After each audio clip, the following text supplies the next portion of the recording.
Pemirsa, musim hujan sepertinya masih berlangsung. Dampak dari intensitas hujan yang tinggi ini tetap harus kita waspadai.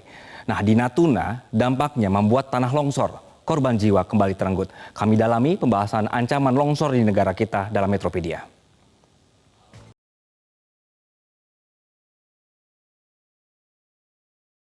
Baik pemirsa, kita semua berduka atas apa yang terjadi di Natuna. Sebuah tragedi bencana longsor di Pulau Serasan ini menjadi duka untuk kita semua. Perkembangan situasi di lapangan ini akan kami coba hadirkan dulu di siang hari ini.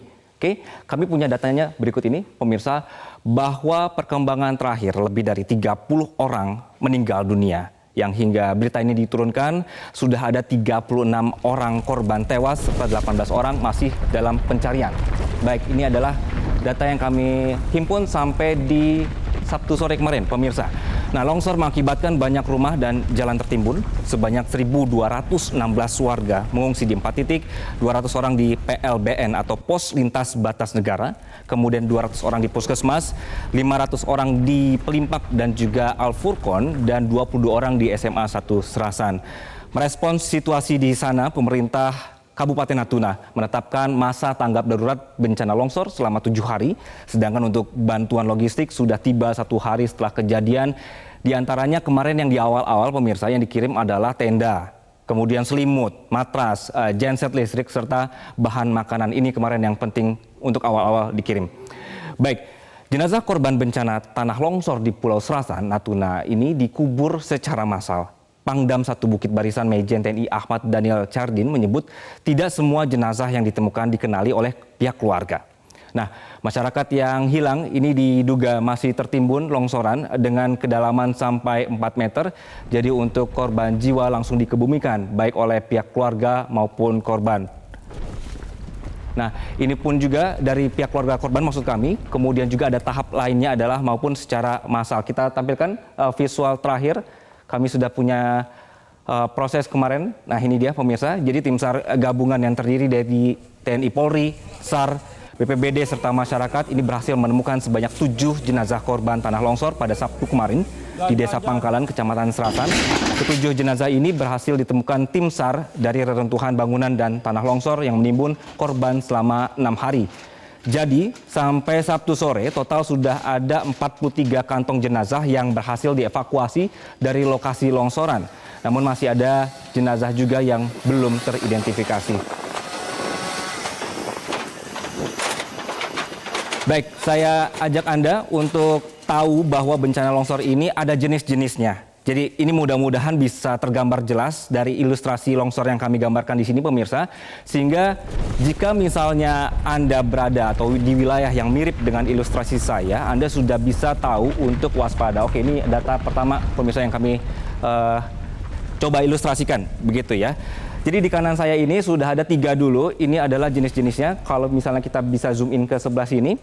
Jadi ini adalah jenis longsoran translasi, kemudian rotasi dan juga pergeseran blok. Kalau kita breakdown satu persatu, longsoran translasi, massa tanah dan batuan ini bergerak bidang gelincir berbentuk rata atau bergelombang atau menggelombang landai. Lalu untuk jenis longsoran rotasi, pergerakan massa tanah dan batuan bentuknya cekung. Kalau kita bandingkan translasi, terlihat ini pergerakan tanahnya berbeda begitu ya. Jadi kalau misalnya saya bisa geser sedikit, nah ini kelihatan ada cekungannya pemirsa. Kemudian di rotasi ini sebenarnya mirip-mirip ya sama translasi ini, cuma bentuk cekungannya itu yang membuat membeda. Lalu ada jenis longsoran pergerakan blok, ini agak mirip dengan translasi tapi yang berpindah adalah blok batu. Oke, kita tampilkan data berikutnya. Dari 3 tadi, kemudian juga ada 3 lagi, ini jenisnya. Kita bergeser ke ilustrasi jenis longsor lainnya, kita bisa simak di sini. Oke, ini adalah longsor runtuhan batu. Runtuhan ini terjadi ketika sejumlah besar batuan dan material lain ini jatuh bebas.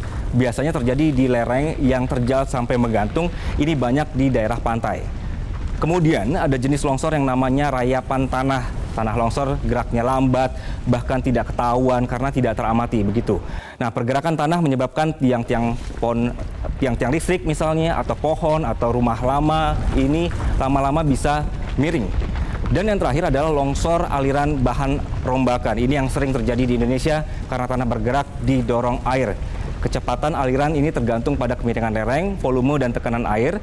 Gerakan tanah ini berlangsung di sepanjang lembah dan bisa sampai jauh, bahkan di daerah aliran sungai di sekitar gunung api. Jaraknya ini juga bisa sampai ribuan begitu. Dan jenis ini yang paling banyak menelan korban jiwa. Jadi kalau misalnya tadi dari 6 jenis ini Anda berada di wilayah-wilayah seperti ini mohon diwaspadai begitu. Oke, kita geser data di samping saya ini. Kita lanjut ya. Jenis longsor bahan rombakan tadi ini terpengaruh oleh air, dan memang hujan ini pemirsa adalah salah satu faktor penyebab longsor yang dominan. Begitu hujan tiba, begitu musim hujan menghujam kita semua, ini berarti kondisi menyebabkan kandungan air tanah menjadi jenuh dalam waktu singkat karena air menyusup ke bagian retak di tanah. Jadi kalau misalnya ada perpohonan, pergerakan tanah ini masih bisa diminimalisir. Tapi kalau misalnya sudahlah hujan, pohon gundul, ya sudah, wassalam begitu. Nah, selebihnya, list-list yang Anda saksikan sekarang ini adalah faktor-faktor penyebab longsor lainnya. Setelah dirangkum ternyata banyak ya pemirsa ya, deretan penyebab terjadinya longsor, banyak sekali. Baik, kita akan bergerak ke data berikutnya. Nah, satu hal pemirsa. Jadi ini ada satu hal yang selalu saya sampaikan di Metropedia, bahwa kita hidup di negara rawan bencana. Kalau selama ini perhatian kita lebih banyak di bencana gempa atau banjir atau bencana yang terjadi di Pulau Jawa yang mendapatkan perhatian lebih besar begitu, namun faktanya ada juga ancaman longsor di kehidupan kita dan baru saja terjadi dengan memakan korban banyak, yaitu di Natuna kemarin. BNPB mencatat kejadian tanah longsor merupakan bencana yang paling sering menyebabkan korban jiwa pada tahun lalu. Jadi meski sebenarnya skalanya kecil, tapi ternyata kita tidak boleh menyepelekan yang namanya longsor. Jadi rekomendasi untuk pencegahan dan mitigasi bencana bisa kita lakukan, seperti data saya di sebelah kanan saya. Oke, ini kalau bisa di zoom in di sebelah sini. Jadi untuk Anda yang punya wilayah pertanian misalnya, ada baiknya menghindari mencetak sawah pada lereng bagian atas atau bagian atas dekat permukiman seperti itu. Kemudian juga jangan sepelekan retakan tanah di lingkungan Anda. Segera padatkan agar tidak masuk air begitu ya ke dalam tanah ya. Lalu ini pelajaran sejak kecil kita semua, bahwa sebenarnya pohon itu sangat penting untuk mencegah longsor. Jadi ayo kita tanami lagi, ayo waspada terhadap permukiman yang ada di lereng dan perpohonan sekitarnya yang sekarang sudah gundul gitu.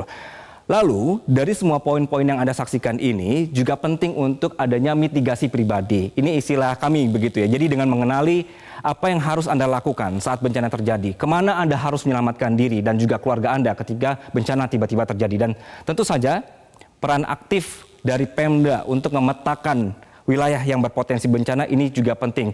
Jadi tidak ada istilah gagap bencana ketika menghadapi bencana yang sekali lagi kita semua tidak bisa memprediksi kapan akan terjadi. Jadi mari kita terus belajar pemirsa dari kesalahan-kesalahan kita terhadap alam. Kami juga akan terus menginformasikan perspektif kami melalui Metropedia.